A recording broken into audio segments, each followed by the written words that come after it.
오늘은 성도의 삶 5번째 복음으로 사는 삶이라는 제목으로 하나님 말씀을 함께 나누겠습니다. 제가 습관에 대한 재밌는 이야기를 한번 읽어본 적이 있습니다. 어떤 분이 이제 여행을 하다가 그날 하루의 여행 일정을 다 마치고 이제 밤 기차로 다른 지역으로 이동을 하게 되었다고 합니다.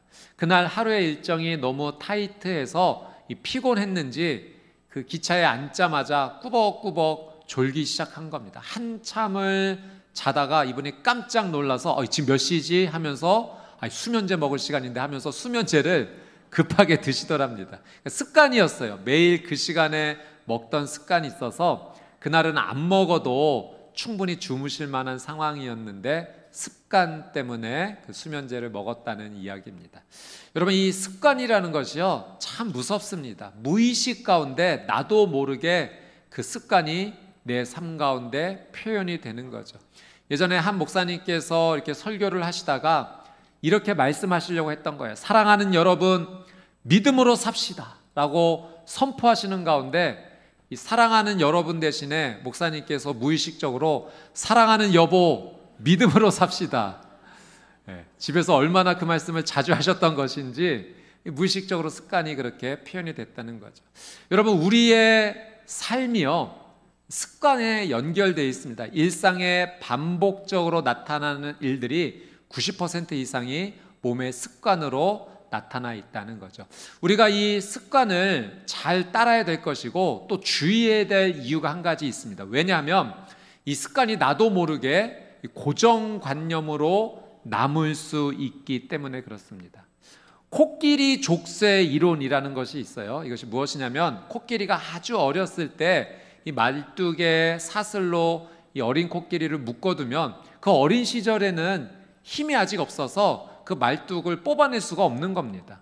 그런데 계속해서 그렇게 자라나서 나중에 어른이 돼서 힘이 있을 때에도 충분히 그 말뚝을 뽑아낼 수 있음에도 불구하고 이것은 내가 할 수 없어라고 어려서부터 그것이 인식되어 있어서 그것을 뽑아내지 않는다는 거죠. 이것은 사람의 습관이 고정관념이 되면 그것을 쉽게 깨트릴 수가 없다는 것을 이야기합니다. 여러분, 오늘 우리가 읽은 성경의 본문은 갈라디아서 말씀입니다. 이 갈라디아서 말씀을 누가 썼는가? 사도 바울이 썼습니다.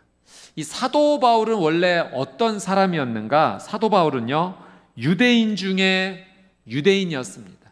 베냐민 지파 출신이고 이 율법에 아주 강력한 태도를 가지고 있는 바리새파, 바리새인이었습니다. 가말리엘이라는 아주 훌륭한 율법 교사로부터 이 율법을 배워왔던 정말 뼛속까지 유대인이라고 말할 수 있는 사람이 바로 이 바울, 사도 바울이었습니다. 사도 바울에게 율법은 어떤 의미였는가? 어려서부터 이 율법을 아주 강력하게 행했고 살아왔기 때문에 바울에게 율법은 습관이었고 완전한 고정관념이었습니다. 바울에게는 율법대로 살아가는 것이 그에게 가장 최선이었고 가장 최고의 의를 이루는 삶이었습니다. 바울은 율법을 온전히 지켜야지만 하나님께 구원을 받고 축복을 받는다라고 강력하게 믿었습니다. 그래서 바울에게 있어서 이 율법은요 떼어놓을래야 떼어놓을 수 없는 그것이었습니다. 바울과 율법은 완전히 하나였고 일치된 삶이었죠. 아마 그 당시 바울에게 물어보았다면 내 생명보다도 소중합니다라고 말했을 것입니다.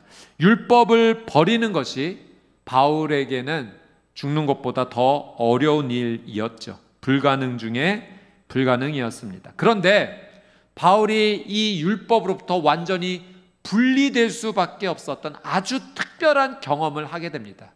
그것은 바울이 예수님을 만나게 된 거예요. 예수님을 믿는 사람을 잡아다가 감옥에 가두기 위해서 이 바울이 공문서를 받아서 가던 도중에 다메섹이라는 지역에서 그 길 한가운데서 빛으로 임하신, 음성으로 임하시는 예수님을 만나게 됩니다. 그리고 예수님이 그리스도 구원자라는 사실을 그때 깨닫게 되죠. 이 사건을 통해서 바울은 율법으로부터 분리될 수가 있었습니다. 여러분, 오늘 말씀을 통해서 바울이 예수님을 구원자로 믿는 것이 어떤 것인지를 오늘 말씀을 통해서 우리에게 아주 분명하게 가르쳐 줍니다. 성도는 복음으로 살아야 된다는 것이 하나님의 뜻인데, 성도가 복음으로 살아가는 것이 어떤 의미인지를 오늘 말씀을 통해서 우리가 함께 나누고자 합니다. 자, 먼저 15절 말씀을 저희 같이 한번 읽어보도록 하겠습니다. 15절 말씀 같이 한번 읽습니다. 시작. 우리는 본래 유대인이요 이방 죄인이 아니로되. 여러분, 당시에 유대인들이 자신의 민족, 유대 민족을 제외하고 다른 민족 사람들을 어떻게 불렀는가? 이방 사람들이라고 불렀는데, 특별히 그 이방 사람들을 죄인이라고 불렀습니다. 왜 자기 민족 외에 다른 민족을 다 죄인이라고 불렀는가? 그것은 유대인들만 구원을 받는다라고 여겼기 때문에 그래요. 그들은 구원받지 못할 죄인들이라는 것입니다. 왜 그런 생각을 했는가? 자신들은 율법을 알고 율법을 지키고 할례를 받은 민족인데, 다른 민족 사람들은, 이방 사람들은 율법도 모르고 율법을 행하지도 않고 할례를 받지 않았던 사람들이니 그들은 결코 하나님께 구원받지 못한다라고 여겼던 겁니다. 그래서 이방 사람들을 향해서 죄인이라고 불렀던 겁니다. 사도 바울도 처음에는 그렇게 생각했던 유대인이었어요. 그러나 예수님을 만나고 나서 이 생각이 잘못되었다라는 것을, 잘못된 고정관념이었다는 것을 깨닫게 되죠.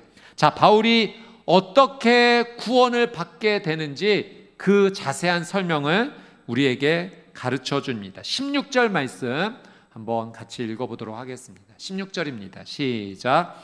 사람이 의롭게 되는 것은 율법의 행위로 말미암음이 아니요 오직 예수 그리스도를 믿음으로 말미암는 줄 알므로 우리도 그리스도 예수를 믿나니 이는 우리가 율법의 행위로서가 아니고 그리스도를 믿음으로써 의롭다함을 얻으려 함이라. 율법의 행위로서는 의롭다함을 얻을 육체가 없느니라. 여러분, 사람이 의롭게 되는 것, 여기서 의롭게 된다는 것이 구원을 받는다는 의미입니다. 어떻게 해야 사람이 의롭게 되는가? 어떻게 해야 사람이 구원을 받는 것인가? 그것은 율법의 행위로 말미암음이 아니다라고 말합니다. 율법을 지키고 율법을 행하는 것이 구원을 받는 길이 안 된다는 거예요. 그러면 어떻게 구원받는가? 오직 예수 그리스도를 믿음으로 말미암는다. 이것이 사도 바울이 우리에게 분명히 전하는 복음입니다. 여러분, 예수님을 그리스도로 믿는다는 것, 그리스도라는 말과 메시아라는 말이 같은 말이에요. 기름 부음 받은 자라는 의미가 그리스도 메시아에 담겨져 있는데요, 한마디로 구원자라고 생각하시면 됩니다. 그러니까 예수님을 그리스도로 받아들인다, 예수님을 메시아로 받아들인다는 것은 결국 예수님을 나의 구원자로 믿는다라는 의미입니다. 여러분, 오직 구원은 예수님을 그리스도 메시아 구원자로 믿을 때만 가능한 줄 믿습니다. 왜냐하면 그것이 하나님의 약속이기 때문에 그래요. 율법을 지켜서 구원을 얻겠다라고 하는 사람은 그 율법을 하나도 빠뜨리지 않고 완벽히 지켜야 되는데, 바울이 이야기합니다. 이 세상에 율법을 하나도 빠뜨리지 않고 완벽하게 지킬 수 있는 사람이 단 한 사람이라도 있는가? 없다는 거예요. 그러니 율법을 지켜서 온전하게 거룩하게 되는 길, 자신의 행위와 노력을 통해서 구원에 이를 수 있는 길이 전혀 없다는 겁니다. 내 힘으로 구원을 얻는 것이 아니라 구원자 되시는 그분께서 나를 구해 주셔야지만 우리가 구원을 얻을 수 있다는 거죠. 복음이라는 것이 무엇인가? 복음이라는 말 자체가 기쁜 소식, 좋은 소식이라는 의미입니다. 여러분, 우리에게 무엇이 좋은 소식이고 기쁜 소식입니까? 여러분, 내가 구원받을 길이 어디에 있는가 찾아보았던 거예요. 아, 율법을 지키면 거룩해질 수 있기 때문에 거기에 구원의 길이 있구나. 그래서 율법을 지키려고 열심히 노력했는데 도저히 이 율법을 완벽하게 지켜낼 수가 없는 겁니다. 그러니 좌절이 되죠. 절망이 되죠. 내게는 구원을 얻을 길이 없기 때문에 그래요. 그런데 기쁜 소식이 들려온 거예요. 하나님께서 우리를 구원해 주시겠다라는 그 소식을 들은 거죠. 예수님께서 내 모든 죄를 대신 지시고 이 죄의 문제를 해결해야지만 하나님께서 말씀하신 영원한 생명에 이를 수 있는데 이 죄의 문제를 예수님께서 대신 지시고 나를 대신해 십자가에서 죽으셨다는 겁니다. 그 사실을 믿기만 하면 하나님께서 우리를 의롭게 여겨주신다, 구원하여 주신다, 그 약속을 주셨다는 거죠. 여러분, 복음은 우리 주 예수 그리스도의 십자가 은혜로 말미암아 우리에게 생명의 길이 열린 것인 줄 믿습니다. 이 복음, 좋은 소식, 기쁜 소식을 우리가 믿음으로 받아들여야 되는 거죠. 자, 그렇다면 이 복음을 우리가 알게 되고 듣게 된 자로서 이 복음에 합당한 삶을 어떻게 살아갈 수 있는가? 이제 이것이 우리에게 주어진 질문입니다. 자, 먼저 우리 17절, 18절 말씀 같이 한번 읽어보도록 하겠습니다. 시작. 만일 우리가 그리스도 안에서 의롭게 되려 하다가 죄인으로 드러나면 그리스도께서 죄를 짓게 하는 자냐? 결코 그럴 수 없느니라. 만일 내가 헐었던 것을 다시 세우면 내가 나를 범법한 자로 만드는 것이라. 여러분, 이 17절, 18절 말씀이요, 그냥 읽어도 사실 이게 무슨 말인가 잘 이해하기가 어렵습니다. 근데 이런 의미예요. 어떤 사람이 바울에게 질문을 한 겁니다. 자, 예수님을 구원자로 믿으면 의롭게 된다, 구원을 받는다라고 말하는데 만약에 나중에 가서 그러지 못하게 된다면, 구원받지 못하게 된다면 그거 억울한 일 아니냐. 그러니 지금부터 예수님도 믿지만 율법도 같이 지켜나가는 것이 훨씬 더 좋지 않겠느냐라는 질문을 했을 때 그건 말도 안 된다라고 사도 바울이 이야기를 한 겁니다. 우리를 온전히 구원해 낼 수 없는 구원자라면 그게 진짜 구원자가 될 수 있느냐? 그는 진짜 구원자가 아니라는 거죠. 진짜 구원자라면 우리를 완벽하게 구원해 내실 수 있는데 그런 진짜 구원자를 두고 다른 방법을 둔다라고 지금 말하는 것은 그 구원자를 진짜로 믿지 못하는 것이다. 지금 우리로 얘기하자면 하나님도 내가 믿겠지만 다른 신도 내가 불안하기 때문에 보험용으로 믿어야 되겠다는 거예요. 그럼 그게 진짜 하나님을 믿는 믿음이냐는 겁니다. 예수님을 구원자로 받아들이는 진실된 믿음이냐? 그럴 수 없다는 거죠. 당시 갈라디아 교회 성도들에게 거짓 교사들이 예수님 믿는 것으로 구원 얻기에는 부족하다고 얘기한 겁니다. 그러니 이 율법도 지켜야 되지 않겠느냐? 갈라디아 교회 성도들이 혹한 겁니다. 그래서 이 율법으로 돌아가고자 하니 급하게 사도 바울이 편지를 쓰면서 율법으로 구원받는 것이 아니다, 예수님만이 우리의 온전한 구원자가 되신다, 예수님을 구원자로 믿는다고 하면서 율법을 또 지켜 행한다, 그건 예수님을 온전하게 믿는 믿음의 행위가 아니라고 말하는 겁니다. 여러분, 예수님만이 우리의 완벽한 구원자이신 줄 믿습니다. 여러분, 만약에 우리가 수영을 할 줄 모르는데 깊은 물에 빠지게 됐습니다. 여러분, 내 힘과 내 노력으로 그 물에서 빠져나올 수 있습니까? 내가 내 머리를 붙잡고 바깥으로 빼내서 내가 그 물속에서 나올 수가 있는 겁니까? 못해요. 누군가가 외부에서 구원의 손길을 내밀어주고 그 손을 붙잡아야지만 살 수 있는 겁니다. 여러분, 죄에서, 죽음의 물에서 우리 스스로가 어떤 노력을 한다 해도 빠져나올 길이 없는 거예요. 죄의 문제를 해결할 길이 없는 거예요. 여러분, 이 죄의 죽음의 문제에서 우리를 구원받을 길이 단 하나가 있다면 우리의 구원자 되신 예수님께서 우리를 붙잡아 끌어내 주셔야 되는 줄 믿습니다. 이때 내밀어 주시는 예수님의 손을 붙잡는 것이 믿음이에요. 그분이 나의 구세주라는 사실, 그리스도라는 사실, 메시아라는 사실을 분명히 믿고 의지하여 예수님의 손을 붙잡는 것이 믿음입니다.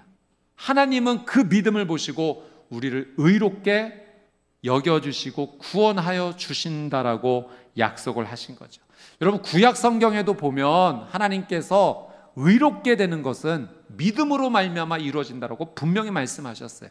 우리 성경 두 구절을 이 시간 같이 한번 읽어보기를 원하는데요. 창세기 15장 6절과 하박국 2장 4절 말씀입니다. 우리 같이 한번 읽어보도록 하겠습니다. 시작. 아브라함이 여호와를 믿으니 여호와께서 이를 그의 의로 여기시고, 하박국 2장 4절, 보라 그의 마음은 교만하며 그 속에서 정직하지 못하나 의인은 무엇으로? 그의 믿음으로 말미암아 살리라.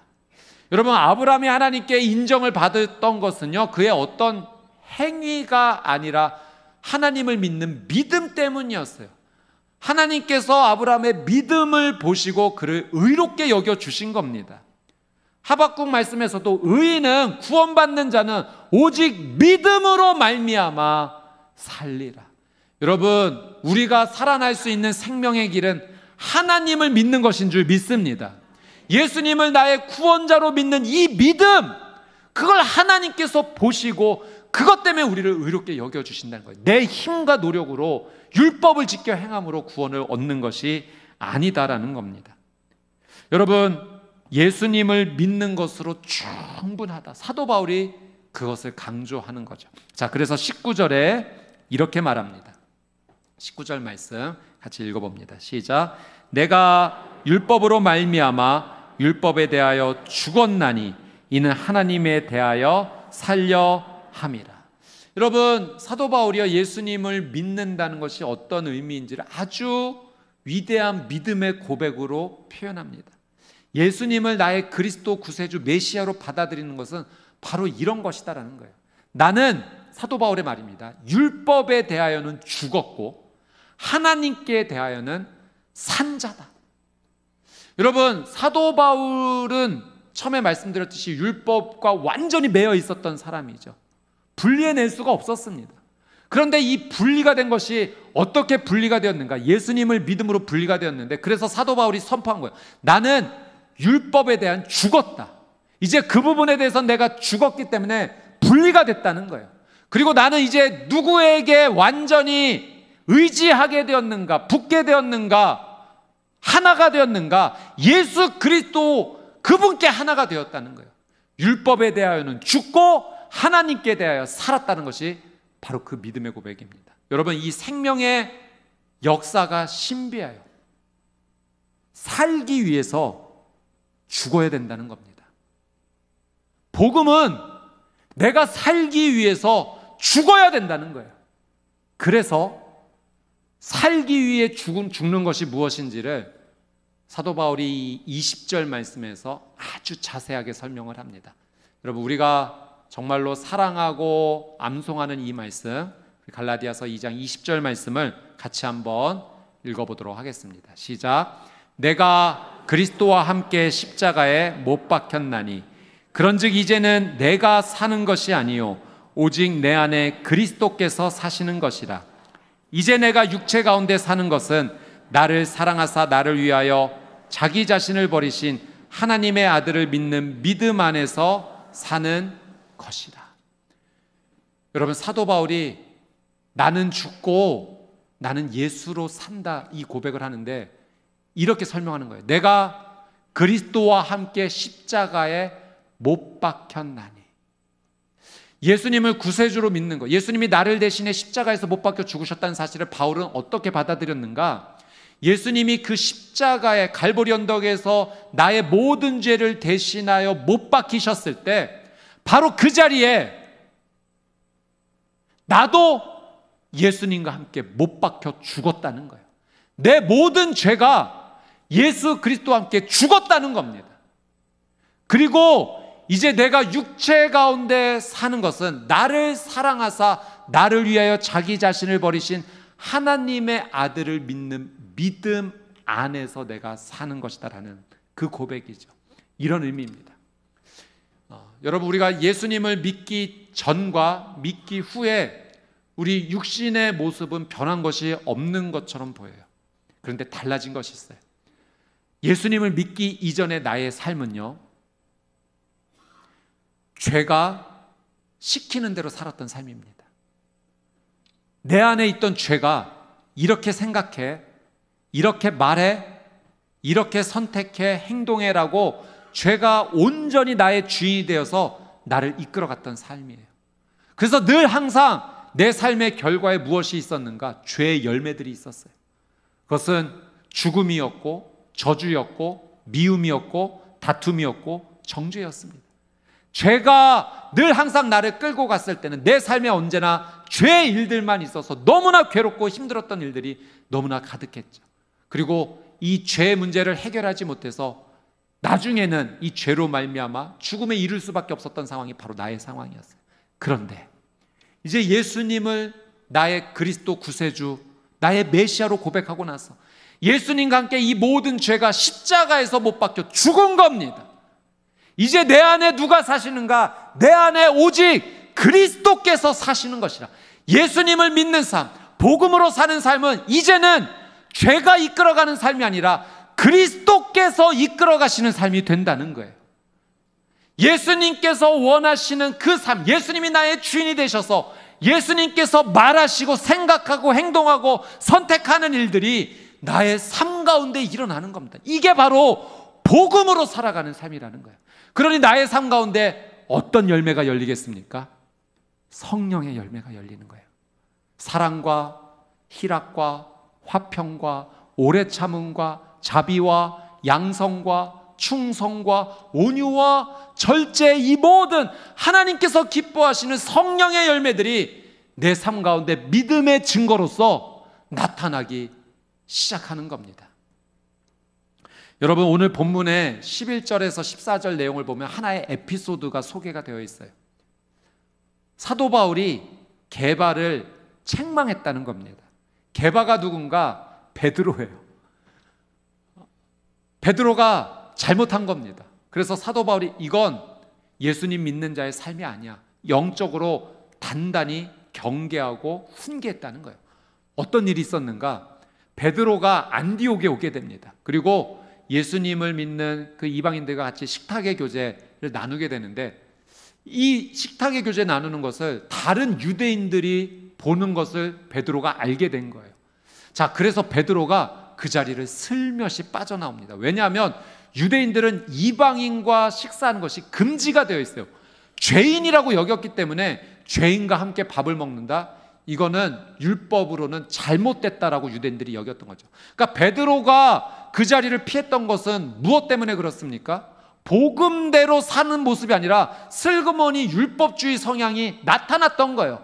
유대인들이 나를 비난하지는 않을까, 정죄하지는 않을까, 그것이 걱정돼서 그 자리를 피했더니요, 베드로의 그런 결정 때문에 그 자리에 있었던 다른 믿는 유대인들, 예수님을 믿는 유대인 출신들도 그 자리를 빠져나왔고, 심지어 바나바까지 위선적으로 피했다는 거예요. 베드로의 이 하나의 행동이 전체적인 나쁜 영향력을 주었다는 거죠.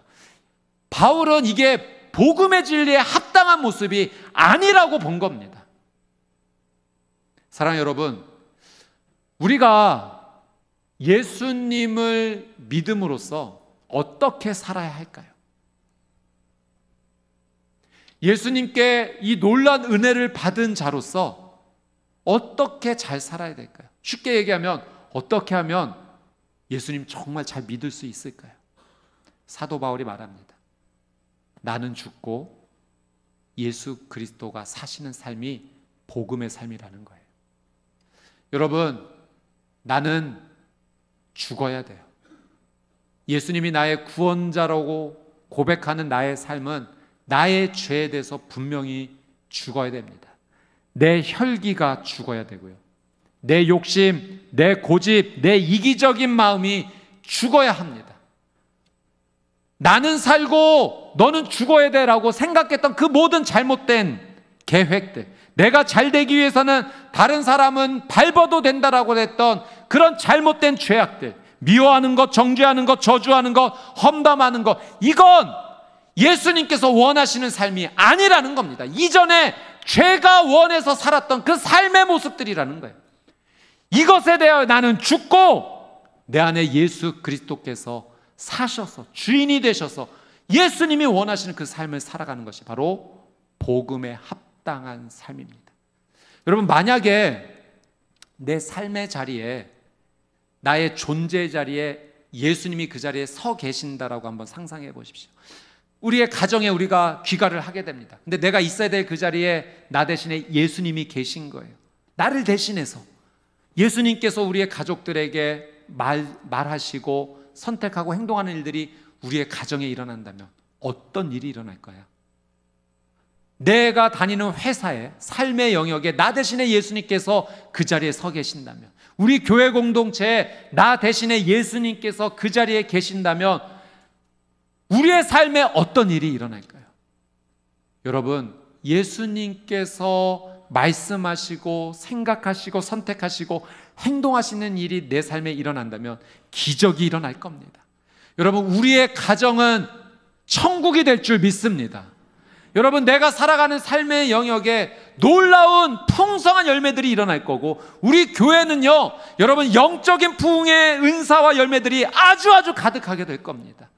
예수 그리스도께서 말씀하시고 행동하시고 이끌어 가시기 때문에 그래요. 그것이 복음으로 사는 삶이라는 거예요. 사도 바울이 말합니다. 나는 죽고 예수 그리스도가 사는 것이다. 내가 그리스도와 함께 십자가에 못 박혔나니, 그런즉 이제는 내가 사는 것이 아니요 오직 내 안에 그리스도께서 사시는 것이라. 이제 내가 육체 가운데 사는 것은 나를 사랑하사 나를 위하여 자기 몸을 버리신 하나님의 아들을 믿는 믿음 안에서 사는 것이라. 여러분, 나는 죽고 내 안에 그리스도께서 사시는 이 복음의 삶을 살아가는 우리 평촌교회 성도님들 되시기를 주님의 이름으로 축복합니다.